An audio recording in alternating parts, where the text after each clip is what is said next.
સમાચારો પર નજર કરીએ તો આગામી 3 દિવસ ગુજરાતમાં ભારે વરસાદની આગાહી છે। દક્ષિણ ગુજરાતમાં 2 દિવસ ભારે વરસાદની આગાહી છે।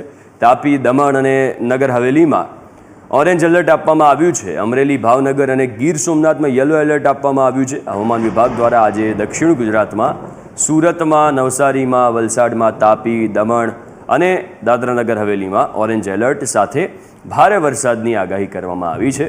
તો બનાસકાંઠા, સાબરકાંઠા, અરવલ્લી, દાહોદ, મહીસાગર, નર્મદા, ભરૂચ અને ડાંગમાં પણ વરસાદની આગાહી કરાઈ છે।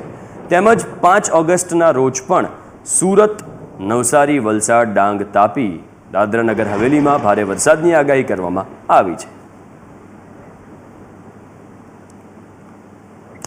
તો હવે ગ્રાફિક્સના માધ્યમથી જોઈએ કે આજે ક્યાં ક્યાં વરસાદ વરસવાનો છે। તો દક્ષિણ ગુજરાતમાં તમે જુઓ સુરત, વલસાડ, નવસારી આખો જે ઓરેન્જ કલરનો તમને ભાગ દેખાઈ રહ્યો છે। ઉત્તર ગુજરાતમાં બનાસકાંઠા, સાબરકાંઠામાં, પછી અરવલ્લીમાં આ બાજુ વરસાદ વરસવાનો છે। પછી દાહોદ, મહીસાગર આ તમામ એવા જિલ્લા કે જ્યાં આજે વરસાદની આગાહી કરવામાં આવી છે।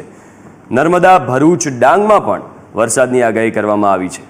5 ઓગસ્ટની વાત કરીએ તો 5 ઓગસ્ટે દક્ષિણ ગુજરાતમાં સૌથી વધારે વરસાદની આગાહી છે, જેમાં સુરત, નવસારી, ડાંગ, તાપી અને દાદરાનગર હવેલીમાં વરસાદની આગાહી કરવામાં આવી છે।